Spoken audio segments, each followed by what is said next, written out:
بسم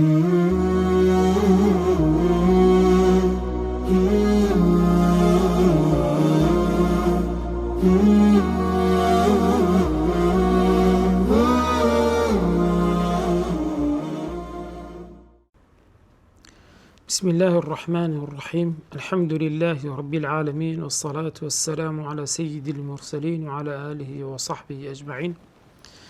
أما بعد، اللهم أرنا الحق حقا وارزقنا اتباعه، وأرنا الباطل باطلا وارزقنا اجتنابه. برزان لدرجة وانا كان من الميسر في أصول التفسير ليشتين سر فصلي سيم كلا فصلي كم باس من تعريف أصول التفسير وميجوكي كل إدو مشان لفصلي دون باس لمصادر التفسير ما كرد لم فصلش بإذن خواهي جوالدين السر كيفية التفسير القرآني سونيتي تفسير كردني القرآن كواش كراوة بسي مبحث سي باس لمبحثي كم باس لنقل دكين تفسيري نقلي لمبحثي دوم الاجتهاد يعني التفسير بالرأي يعني القول بالرأي. المبحث الثالث العلوم التي يحتاج إليها المفسر بالرأي أو زانستاني كمفسري بالرأي بيوستي بيتي لكاتي تفسير كردني قرآن ده. بو لتفسير القرآن طريقاني وتفسير كردني قرآن دور رجاهية يكشان النقلة قواسنوا دوميان الاجتهاد كردنا. وسنفصل في هذين الطريقين حسب واقع التفسير وتاريخه. بويا مجدرجة بدين ببي أو دور رجاء ببي واقع يعني واقع التفسير ميجوا كيف الشوازات يعني وتي النقل يعني وتي اجتهاد بالرأي. المبحث الأول النقل. التفسير المنقول لا يعدو صورتين. تفسير دائما تفسير منقول لدو زياترينيا لدو نوع لدو زور زياترينيا. الأولى أن يكون المنقول مما لا مجال للاجتهاد فيه أو زور نقلية تفسير قواسنوية كواهيز مجالي رأي تدانيا هيز مجال رأي تدانيا. دوم يعني أن يكون المنقول مما يجوز الاجتهاد فيه أو زوري كوا دكري جائز يعني كوا اجتهادي تدا بكرة لتفسير نقلي. وهذان النوعان أو دو زورشان برزان فيهما تفاصيل تدا يعني بكورتينيا وإليك ذلك أوش أمانة يكم يعني أولا أن يكون منقول مما لا مجال للاجتهاد فيه أو تفسير منقولي كمجال اجتهادي تيدانيا يمكن أن نطلق عليه المنقول البحث يعني دطوان بيبر المنقول تنهى نقل كراو لأنه لا يجوز للمفسر أي تصرف فيه مفسر بوينه زياد كما يجتدى بكاتن بل حظه فيه الرواية فقط تنهى إيشي ويقواس نواكيتي نقل دكا تفسيرك أوشان كيدس بيدك وذلك بدءا بالنقلة يعني بالنقلة من الصحابة رضوان الله تعالى عليهم إلى من جاء بعدهم. أوش دس بيدك بقواس نوهر للصحابي باريس كتون تفسيري بيغنبري خوان بو يوم نقل كردوا دواتريش تاوكو أو سردمش. دوام يعني برزان أن يكون منقول مما يجوز الاجتهاد فيه أو زوري كتفسيرك بالنقلة بلام ذكري اجتهاد شيء دا بكرتن. ويمكن أن نطلق عليه المنقول المحتمل تطاني بي بقوترين منقول محتمل أو المنقول النسبي كالنسبية لأنه يدخله الاجتهاد من وجه والنقل من وجه آخر. أو زوري عند لا كاجتهادي تذكر لا نقل ذكرة بويا فقد يكون بالنسبة للأول من قال به رأي سبارت باية كم يعني كأو كسي كأو زور تفسيري كريتا بيدا قوترين رأي. وبالنسبة لمن نقل هذا الرأي والاجتهاد النقل وبالنسبة لوش كوا أو الرأي والاجتهاد كجواستي توا أو كاتبيدا قتري النقل. بويدا فرمي وإذا فهمت هذا أجر أوي تيجيش نوكو بيشتشك فإنه سينفك عنك الإشكال في مفهوم التفسير بالمأثور والتفسير بالرأي. لراو إشكال من بوبدر يعني روندا بيتوا تفسير بالمأثور تدقين ما بس بيتي وتفسير بالرأي ما بس بيتيا. مفهوم التفسير المأثوري سرتابع بين بزانين سمتي تفسيري بالمأثور ما نيسيا. يمكن أن نبين هذا المصطلح بعد هذا العرض فاشويك أو بيش الشمان بيش كشكر دطوانين بلين تفسيري بالمأثور تون بيناسا ذكري. التفسير المأثور بيان معاني القرآن الوارد عن الرسول الله صلى الله عليه وسلم وعن صحابته وتابعيهم وتابعي تابعيهم. لبيناسي تفسير المأثورة بيان معاني القرآن رون كرنوي معناي القرآن بلام بتسي الوارد عن رسول الله صلى الله عليه وسلم بويك لبيغمبري خوا صلى الله عليه وسلم نقل كراوا يان بويك ولا صحابة رضي خوان لبي وتابعيهم وتابعي تابعيهم يعني أو برنسية طبقي كوا بدوا يقدادة طبقي صحابة دوا تابعي دوا أتباع التابعين لطبقي صحابة كوا ما بس ما بيغمبري خواشا أيش لقل ده صلى الله عليه وسلم. ويشمل هذا البيان ما كان قولا أو فعلا أو تقريرا ذاك ضلن بيان معاني أو معانيات سدخو دقري بيان معاني برزان زاروا تفسيرك تفسير شيء قولية بقول بيغمبري خوا تفسيرك زاروها فعلية يعني دبيني بكو مسألة الزور بي آياتك فعلية كان مسألة أقيموا الصلاة زيادة الأوان بفعل كراوة يعني تقريري دبيني لبيش بيغمبري خوا صلى الله عليه وسلم يعني آيات تفسير كراوة تواتر كخبرك جيشتو بيغمبري خوا تقريري لسر كردوا يعني تثبيتي كردوا وبيان المعاني بالأقوال كاميان لها هم زياتر لو سيانا قولا فعلا تقريرا تفرمي أو بالأقوال هو الأعلم الأغلب أو لها من زياترها والروايات الواردة في التفسير المأثور يأتي فيها ما هو من المنقول البحث الذي يجب قبوله بين تندابش كردني يمكن تاكو حكم كان من بو بدركيم أو روايتان كوا هاتون لتفسير مأثور وبتايبتي أوي كوا لو زورية من المنقول البحث يعني تنها قواس نويا الذي يجب قبوله أو عند بقبول بكريتن وكوتي برزان لها مشكا آما جبيدك يكميان التفسير النبوي المباشر يعني أوي كبيغمبري خواب بخوي تفسيري كردوا في دقوة التفسير النبوي المباشر نك تفسير القرآن بالسنة أويان دواميان التفسير المجمع عليه أو تفسيره كإجماعي للسرة أوشيان قبوله سيميان أسباب النزول الصريحة أو أسباب النزول الصريحة كانت محتملة بهماش تكسكوش مما لا مجال فيها مجال يعني تداني كالرب اجتهاد بيتن أوشيان حكمك قبوله وما له وجه واحد أوش كيق وجهه يعني خلاف في تدانيا بهماش لأنه لا يتصور فيه الاختلاف أو تسوار حالتي كتازا باسمان كرت أو دبي قبول بكريتن حكمك أو هيا ومنها ما هو من المنقول النسبي أدوي كمنقول نسبي كيها كنت من هم نقلي تداهم اجتهادي شي تدايا ويعتمد في قبوله على شرائط القبول لأنه قد يكون باجتهاد من مفسر الطبقات الثلاث بعد رسول الله صلى الله عليه وسلم برزان أو زوريان كمنقول النسبية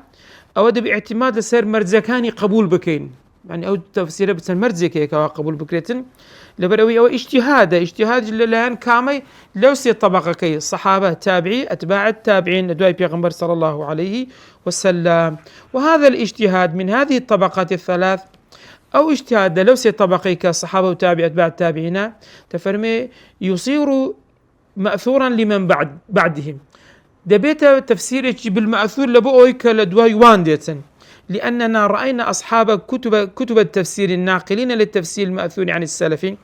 لبرأوي إساقر بيو السير كين صاحبي أو تفسيراني كوا كتب السلف نقل دكان وكو تفسيري طبري ابن أبي حاتم ابن منذر أو أنا أقل سيري عن كين أو أنا طبقاتي بيش أخوان نقل كردوا لبو السلف ينقلون ما يروونه عن النبي تمشى كين أو أنا لكي نقل كردوا لويك ولا بيغمبري إخوان نقل كردوا وعن هذه الطبقات الثلاث ولا أوسط طبق الصحابة والتابعين وأتباع التابعين إذا ويقفون على ذلك فلا يكادون يروون عن طبقة الرابعة لطبقة سوارم نابين كواليان نقل كرابة إلا أوسط طبقة الصحابة التابعين أتباع التابعين وهي طبقة أتباع التابعين تقريبا دطواني بدين لباج 220 يعني 290 هجري أو أواني تلك وادس بيدكات كأتباع التابعين أوش برزان حكم قبولك كتازة باسمان كل سور جراها وقد يكون مأخذهم يعني بلغا كان في هذا قوله صلى الله عليه وسلم خير قرون قرني بيغمبري خوا كصحابي بريزة سواء بيغمبري خوا بي بس حبا دادن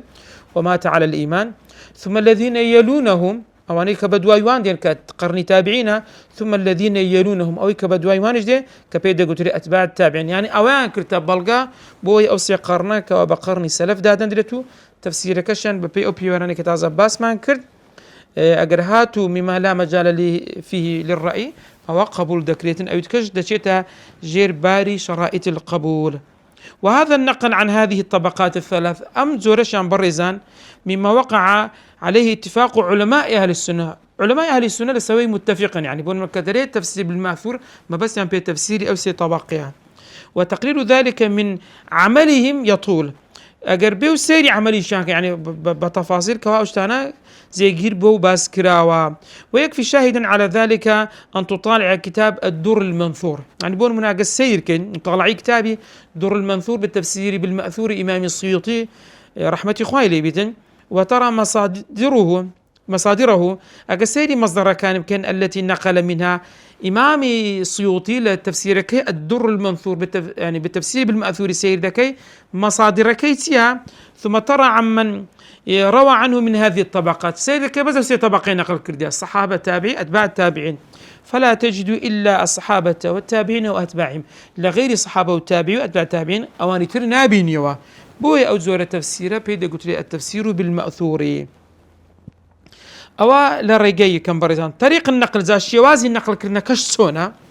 النقل لا يخرج عن طريقين دائما دو حالته لكاتي قواسنا. الأول الإسناد الشفاهي يعني بس بالشفاهي بزمان نقل ذكري جيرانا وبو يكتر، وهو ما يعتمد على الحفظ أو كاعتماد السر لبركردن دكا أو كتابة المنقول يعني من كتابه كنقل دكا اللوي، ثم حفظه باشوي كحفظي كرديا، ثم نقله محفوظا الى من بعدهم. بلام انا هرهم يعني سير لكن يعني بتشي بس بشفوي يعني بس بنا بزبان نقل ذكرتين بودواي خوان دوم زوينا بيدا قلت لي نقل الكتاب يعني كتاب هيك ونقل كراو او كتابا نسخ ذكرته بودواي خوي، وقد يكون بالسماع زارها او ذكر سماع بسماع كتابك هي كردوا او العرض من نسخة الشيخ يعني لا الشيخ نسخة كي بوخون دي توا الشيخ إقراري لسر كردوا أو غير ذلك يعني رجايتير. وكتابة التفسير مستقلا بدأت وكي تفسير مالي خوي جواز كردوا لحديث لبروي برزان لتاريخ تفسير قصير كان لسيرتات تفسير لقال حديثا نسرا واقر سيري كتب حديث بما فيها بون من صحيح بخاري سير لكن كتابه إلى آخرها بيد قلت كتاب التفسير كي تفسير مالي خوي جواز كردوا لحديثا. وكتابة التفسير مستقلا بدأت من التابعين في عهد صغار الصحابة لسردمي صغار الصحابة دستي بيكرد، فقد كتب مجاهد بن جبر يعني تطواني بدين للسردمي عمر كوري عبد العزيز رضا ورحمة خوالي بك صالي نوتنو هجريها تسر حكم او كاتبك فرماني كل علوم كان بنسرتوا او كاتب حديث نسرانوا بيش نجي نسراو هبو بلا ما كون رسميات كبنسرتوا لو كاتب تطوانين وكون رسمي من دولة حكومة فرمان بك بنسرتوا بوشي وازيبو. لو انا بون من مجاهدي كوري جبر ككبار تابعين كصالصة تسار وفاتي كرديا طلبي ابن عباس تفسيري هي تفسيري شيء نقل كرديا هزدكن أو هسه فقد كتب تفسير شيخه ابن عباس تفسير ما مصلحة كي خوي عبد الله يكري عباس رضي خايلي، وذلك أثناء حياة ابن عباس. هل جاني عبد الله يكري عباس هسه نقلي كردوا مما يدل على تقدم العناية بكتابة التفسير. بويا قصير كان كتابة التفسير زود سي كرديا لبروي عبد الله يكري عباس لصالي 68 هجري وفاة دكاتن إلى جاني يعني ذكر الشيستكاني هجري ودز بنوسين تفسير وكونوسين كرا وهبوا، وأن القصد إليه باعتباره علما مستقلا كان متقدما أيضا. هروها يعني قصد كردني تشون بويك أو علما جواز بكريت ولا تفسير بجواز بنسرتوا متقدما يعني لبيشينا كواهبوا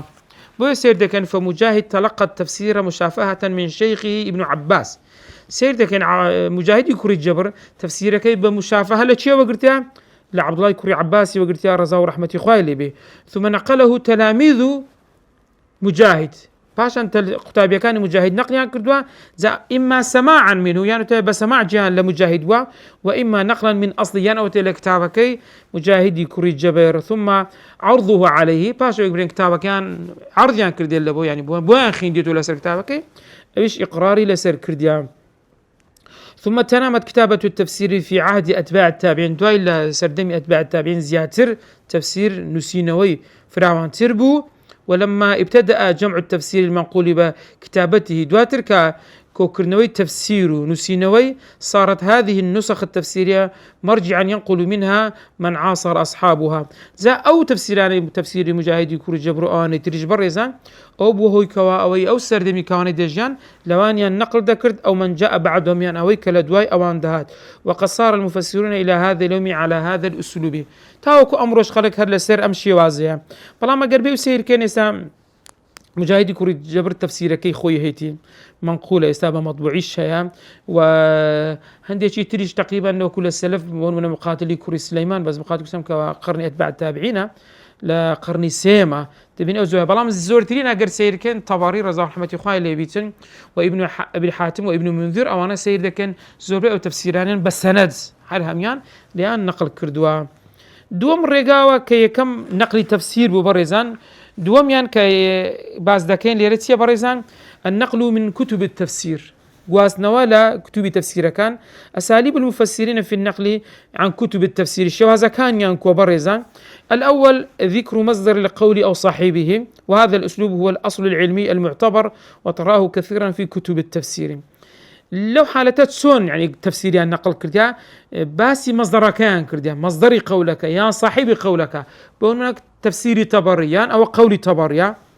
وهذا الأسلوب هو الأصل العلمي أو أصل علمي بخوي أو ها معتبر دبي توثيق معلومة لكتابك خوي بكريتن وتراه كثيرا في كتب التفسير ولا كتب التفسير كواز زورا. دوميان نقل ذكر النقل مع الإبهام المصدر دبني قول كان نقل كرديا بلا مصدر كان آما جب ينكردوا، وهذا كقولهم زورتار أو عبارة بكار دينا. وفي بعض كتب التفسير يعني لهندق لكتب تفسير أهاتوا أو قولهم بعض المفسرين هندق المفسرين ما نوتوا. وأمثال هذه العبارات التي ليس فيها ذكر محدد لكتاب أو مفسر ليرت مشاتك يعني باس كتابة كناك باس مفسر كناك بشويتش مبهمي قال بعض المفسرين يعني جاء في كتب التفسير أو زور عبارتان بكار دينين. سيميا النقل من الكتب دون الإشارة إليها ولا أصحابها تبينين تفسير كان نقل كردوا أماجان بي كردوا نضلا فلانا كسجوا يقول بس نايم مفسرك بيشي ويقناكري، وهذا يقع كثيرا أوش هي برزان، وهو أسلوب قد انتهجه العلماء من علمائنا في كتبهم زانيان أو زول أسلوبيان قرتيتا بر وإن كان ليس هو الأصل برام أو أصلني برزان لبرو يدبيتو أما جب مصدر يعني أما جب قائلي أو تفسير بكرة، فقد ينقل المفسر ولا يبين ذلك جارها مفسر تفسيرك اللي وقرتو بلام روني نكرتو أما جب نكرتو لا لأنه يريد ادعاء الفائدة لنفسه أما ما بس واني ما كظني خراب يعني بيني وبين أو ما بس يعني أو تفسير بيكن إخوان أديتيا، لكن الاعتمادا على أنه قد بين مصادره في أول كتابه أو في أثنائه تمشادك يعني هندق لوانا مقدمي تفسيرك يا إخوان يعني كتابك يعني بس لسلسلي سند يا إخوان كردوا يقلوا أنا بقول منا الكشف والبيان إمامي ثعلبي صار سطو بيستحفت أجهلنا بمفاتي كرديا تفسير شيء هي برو سير ذكي لأنه تفسيرك يخوي دري قال مجاهد قال ابن عباس قال أو هذا ليتن بس سند ناكن أو تفسيرك بلام لما قدمي تفسيرك أجا سيركين إسناد كان يخوي هم يباز ذاك ضل إسنادي من لبو عبد الله كري عباس رزاق خوالي بي أو سندكيتي لبو مجاهد كوري جبر أو سندكيتي لبو ابن مسعود أو سندكيتي رضا ورحمة إخوان بيتن يعني لمقدمة إسنادك خوي باس كرديا ملام الأثناء تفسيرك باس أما ناكاتن بس ضلي قال ابن عباس قال مجاهد بمشي وازا. ويفهم من ذلك أن المفسر يتبنى هذا القول ويذهب إليه زابون ما تبني أو زور قول ذكرته أو زور منهجش هل بجاردوا بلا من المقدمة أما جاي بيكردوا. المبحث الثاني الاجتهاد القول بالرأي بس تفسير بالمأثور ما انكرت لو مبحث بس ده اجتهاد القول بالرأي دكن دفرمي نشأته في التفسير باب زان تفسيري القول بالرأي يعني تفسيري اجتهادي يعني تفسير بالرأي كيف هالدعوة إن الاجتهاد في التفسير القول بالرأي كان قديما يعني برزان تفسير بالرأي قديمة وكانت بذوره يعني سرتاكي منذ عهد رسول الله صلى الله عليه وسلم على سردمي بيغمبري صلى الله عليه وسلم هبوه ومن أشهر الأمثلة على الاجتهاد بابزان نموني اجتهاد كالسردمي بيغمبري خواه بوتسيا في فهم معنى المراد في عهد الرسول صلى الله عليه وسلم ما وقع من عدي من أو كرويدا من عدي بن حاتم كالسردمي عدي كري حاتم رويدا كصحابي بريز بصالي شيستو شش عندك دلين شيستو نو فاتي كرديا، وذلك أنه لما نزلت كاتك آيات أبزي حتى كلوا واشربوا حتى يتبين لكم الخيط الأبيض من الخيط الأسود من الفجر، أو صحابة برزة حستات سونتي جيش بلو آياتي برزة قال يا رسول الله إني أجعل تحت وسادتي عقالين من لجير بالي فكم دوخي دادني عقالا أبيض وعقالا أسود، يكا كان سبيبي يكا كان رجبي أعرف الليل من النهار بهوي أم دوخي تبزانم آية شوكتاي هاتي وبياني دابتن. فقال رسول الله صلى الله عليه وسلم إن وسادتك لعريض أو بالي فيك لسري بارد ديتا وسرينا فأنو برينا إنما هو سواد الليل وبياض النهار كاكا هما بس بي تاريخي شوا وروناتي برن روجا كاخوري نوي هرديتن بويدا فرمي فعادي رضي الله عنه فهم المعنى وفسره أو هاتي يشتبو كأنما دوخيت لقل خوبات كي كاتك زاني أو سبي أو الرشا أو كاتي بياني دهاتيا. ثم دفرمي طبق الحكم الفقهي كما فهمه من المعنى، حكم الفقهي أو تسون تيجيجبو أو هاي تطبيق كردبون بلام سير ذكاني ولم ينهه الرسول صلى الله عليه وسلم عن أن يفهم القرآن برأي بلام هاي بيغمبر خوا قوتي أتو نابي وابكي نخير تنها تيجيش نكي هلبو بوي راس كردوا، وأن يشهد فيه برأيه ثم بين له المعنى الصحيح للآيات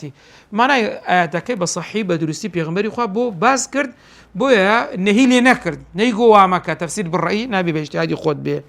زي أول نمونيك لو نموناني كلا سردمي بيغمبري خوا أو بيدا قدري تفسير بالرأي يعني بالاجتهاد كلا سردمي بيغمبري خوا بيدا بوا. واستمر ذلك بعد عهد الرسول صلى الله عليه وسلم لأن علماء الصحابة صاروا هم المرجع للمسلمين الجدد. أوش بردوام ولا باش عهدي بيغمبر صلى الله عليه وسلم وزانانش بوش بردوام بنو أوش بوا مرجعك مصدرك بو مسلماناني نويه، فوقع منهم الاجتهاد حسب ما بين يديه من المعلومات جاءت سون أو معلومات الزانياريك ولا بردستيان بو باش يوازي اجتهاد عندك. نمونية ترجمة من أمثلة ذلك في تفسير قوله تعالى وإن كان رجل يورث كلالة أو امرأة وله أخ أو أخت فلكل واحد منهما السدس للسوري النساء الآيات دوازدة. سير كان إمام طبري روى الطبري عن الشعبي إمام طبري لإمام الشعبي نقل دكا أن أبا بكر رضي الله عنه قال في الكلالة باب زاني إمام أبو بكر بوتسوني سفارت بكلالة أو شيء ما نيسبون فرمي أقول فيها بالرأي من برأي خم أو تفسير أو يتدكم فإن كان صوابا فمن الله أو قرر صواب ودرس بو أولا لا يعني خايب پروردگارا ما بس بيسية لكلالة هو ما دون الولد والوالد أو كسيك دبيني وفاة دكات نا أصولي هي يعني بابو بابير نفروعي هي من ضالون وكاني أو بيدا قتريك كلالة. قال فلما كان عمر رضي الله عنه قال إني لا أستحي من الله أن أخالف أبا بكر. دوات الإمامي عمر رضي الله عنه بك أو زورة تفسيري بيكيش قلت يا الشرم دك مخالفة أبو بكر الصديق كم سبارت ببوتسوني أو تفسيري أو آياتا إنزا سير دكان أوش بها ماجد بالرأية. وقد برز في جيل صغار الصحابة مفسرون من التابعين لسردمي صغار الصحابة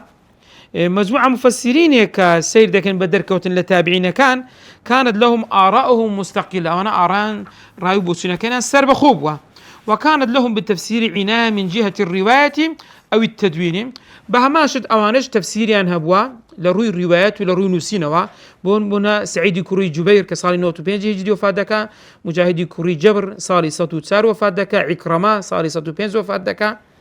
الحسن البصري صالي صوتو الدو فادك عنك كبار تابعين سيري عندك أوانا تفسيري خوان هي تفسيري بون من الطبري وغير الطبري بالمأثور سيري كالزوري نهر زوري تفسير لو أنا نقل دكريتن. وكذا الحال في جيل أتباع التابعين جيل دواي أوانش فقد برز منهم جماعة وصغار التابعين متوافرون أوانش زور منبرزان. ومما يدل على ذلك ما جاء في ترجمة هشيم بن بشير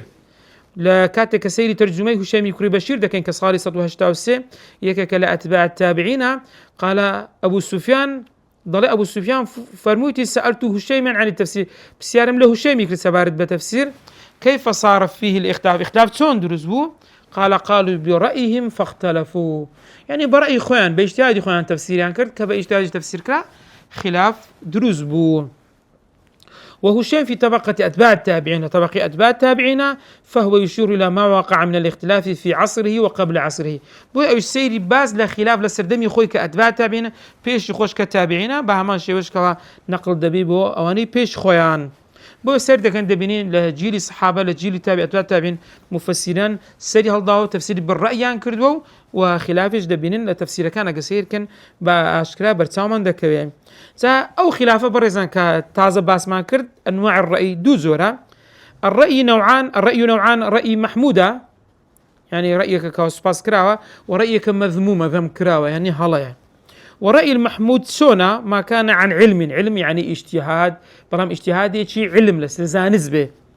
أو غلبة الظن يعني غلبة الظن بكزور مسائل فقهي داتيت أو بابتين. وهذا هو الرأي الذي كان في طبقات السلف الثلاث. زوريني أجر بين سيركين تفسير بالرأي لطبقات السلف صحابة والتابعين ليش وازي كبيد قلت التفسير بالرأي برام بالرأي المحمود. دوم زورنا والرأي المذموم الذي يكون عن جهل أو هوى أويك بنزانيان بأرزوي خوان تفسيريان كردوا. ومفسر الصحابة والتابعين وأتباعهم لم يكن رأيه من قبيل الرأي المذموم. أجا سير كان أوسي طبقة صحابة والتابعين أو أنا بوسونا كان وان هم لسر أساسي علم بوا تفسير كانيان نات تجر أو زوري دوميان كالرأي المذمومة، بل هو الذي وقع فيه نهيهم. بل أصلا كسيدي كان زول الروايات أنا طبقة هي كنهي لو دكا كتفسير بالرأي نكرة أوش بلقي لسر أوي كوا أجرهاتو أو تفسير لسر هيز بنمايجي زانستي شرعين بيتن. أدلة تحريم التفسير بالرأي المذموم بلقي حرامبوني التفسير بالرأي بلام دوميان كمذمومة كا. هذا النوع من الرأي الذي يقول به صاحبه دون علم سير كان برزان أو زوريك صاحبي أو زورة تفسير بالرأي ببي علمه ببي زانستا تفرمي كبير عند الله أو زوران زور قوري لا يخوي قورك وإنسان بالرأي برام بالرأي المذموم بجهل هربسي تفسير بك. وهو من المحرمات التي عدها الله في قوله تعالى ويك المحرمات كان دبي لي بدور بكوين خواي قوري سلا فرمي لسورة الأعراف الآياتي سيبسي قل إنما حرم ربي الفواحش ما ظهر منها وما بطن والإثم والبغي بغير الحق وأن تشركوا بالله ما لم ينزل به سلطانا وأن تقولوا على الله ما لا تعلمون. يعني أويتو لسر خواق سبك بريخواي قوري واي قتوا كتي لا تعكي ونزاني يعني لسر أساسي علما نبي كتاي أم آيات بلغي لسر أوي التفسير بالرأي أويك لسر علم نبي حرام نبي بكري. هروها أثرك من هي. وعن جندب بن عبد الله قال رسول الله صلى الله عليه وسلم من قال في القرآن سير كان هركس قصب كان للقرآن بلان برأي خوي فأصاب أجر إصابة بك دفرمي فقط أخطأ أو هلاي كردوا أو كإمام الترمذي لجامع كي خوي جرايتوا. فالظاهر من هذه النص وغيرها هو النهي عن رأي الذي لا يكون بالعلم كواتا لواني بلين كاكا أو حديث بيغمبري إخوة همو تفسيرك بالرأي دقريتو ضلين نخر أو خاصة بس بجان أو التفسير بالرأي بلام لسر اعتماد لسر علم النبي لسيز اعتماد لسر علم نكاتين. ولعظمة التفسير عند العلماء من جيل التابعين فقد ظهر فيهم من يتورع عن التفسير. أجر بيسير كان برزان زانيان لجيل التابعين هندك تورعيان هبو يعني ترسيان هبو لوي كتفسير بكن لبر أوتيان دا أقول لأنه قول على الله دانقو كان ما قصي خوادا كين يوقر وانبو ولا يجوز القول على الله بغير علم. ناشكر إنسان قصيق بس الخواب كاتوب بيزانست فمنهم من لم يرد عنه أي تفسير. سيدة كان عندك لجيل تابعين حد زورة تفسير كان نبوه ناو صحابة جوا زورة برزان. ومنهم من لم يفسر إلا المعلوم عنده يعني أوي تفسير كمعلوم بها أجر معلوم نبا نيدكرد ولا يجتهد في بيان ما لم يصله فيه شيء من علمه أوي كبينا جيش بالعلم تفسيري نذكردو لخدايدة الصحابة. ومن ما قوله شيء أبو بكر الصديق من هي رضا رحمة خوالي بدا فرمي أي سماء تظلني وأي الأرض تقلني إذا قال في القرآن بالرأي ده فرمي تأسمانك سيبرم لي ذكاء وتزويك هلم دقرتن أقرأ من برأيكم للقرآن أقصب كم يعني لسر أساسي علم نبيتين. متى ظهرت الرأي المذموم؟ باب زين أو زوريان تفسير بالرأي، رأي المذموم كيف سيدي هالدواء؟ إنما ظهر الرأي المذموم وانتشر لما ظهرت البدع، يعني كاتك بدع بيداب أو كاتي سيدي هالدا، لأن أهل البدع يعتقدون رأيا كان بوتسوني خوان هبو أو مذاهبان أهل بدع بوتسوني خوان هبو لهم مع نص القرآني شون تصرفات يعني القرآني ذكر سيران كبرزان. الأول نفي الدلالة الظاهرة التي تخالف مذهبهم، يعني الظاهري أو آياتنا أجر مخالفي مذهبي خوان كربا تيالي ذكر هزدستان نفيان ذكر ديان قلنا أو الظاهرة كمراد مية ما بس يبي رأي ترى. دوم يعني حمل المعنى على ما يعتقدونه هيان أو تفسيرا بوشيوا زي معنى ذكرت بقول زي لقر عقيدة وبيرو بوتسونيان، وإن لم يكن يراد به المعنى الذي ذهبوا إليه أجر أو شجمة بس بينبها. الاجتهاد في التفسير بعد السلف برزان باسير كان اجتهاد كردن لتفسير لباش السلف لباش أوسي طبقة لا يخلو الحال من أمرين لدو أمر فرمان درناتين. الأول تخير المفسرين من أقوال السلف والترجيح بينها، تو دبيني قول السلف هي صحابة والتابعين اتباع التابعين جارها خلاف لنيوانيان هي تو تخير ذاك يعني رأيك هرد بجيري ترجيح لنيوان ذاك يدركاك أو رأيه بون منا أم ترجيح أو رأي ذاكم بما يراه صوابا كودبيني صوابا، وهذا بلا ريب نوع من التفسير بالرأي. أوش دبيت التفسير بالرأي؟ سكوا اختيار الرأي لو رأي أنا ذكرت يعني الاختيار يبنى على اجتهاد، سكوا ترجيح يعني اختيار كردن بخو اجتهاده. دوميان أن يأتي المفسر برأي جديد لم يسبقوه إليه، تبين مفسرين دو أو سي طبقة تفسيري شنو يترديني كلا بيشتر باز نكره، وهذا النوع من الرأي كثير أو زورة برزان أو زوريان يعني الرأي تربيداب وكلا سردمي سلفة باز نكره شي أماني هنا. وقد أتى فيه المتأخرون كان هنا بأقوال صائبة بلام سكان صوابة تندرج تحت ضوابط القول الحادث قولة النوية تسيتجير أمبوارا، لكن قد وقع فيه كثير من أهل البدع الذين يخالفون منهج السلف في تلقي. ليرة برزان أقربيو سيري دكين أهل البدع لو حالتين زور استفادة يعني لو زور اشتانا كردوا يعني بيان هسا المخالفين منهج السلف يعني كرد لو رجرتن لما صادر كانت كما صادر السلف دياره صحابه يبون من التابعين اتباع التابعين اقوال السلف يان لغيه وكاله درسان الرابردو باس ما كرد، وهذا من اكبر اسباب المخالفه اهل البدع للسلفي بوي اوج واي كرد كاهل البدع مخالفه سلف يعني كرد. وسيأتي بيان حكمه في مسألة إحداث قول جديد في الفصل الرابع. أول جير بابتك مسألة ترك لفصل سارم إن شاء الله باسي دكين بوي سير دكين بريزان أوانا هستاون أو زور الشوازانيان بكار هنا والي ركوتاي إن شاء الله بمدرسيان داينين درسي دهاتو بإذن خواهي جورة تنسر مبحثي تر. المبحث الثالث أوش باز لفزانستانا دكاتن كوا مفسير بي سي بي لتفسير بالرأي. وصلى الله على سيدنا محمد وعلى آله وصحبه وسلم.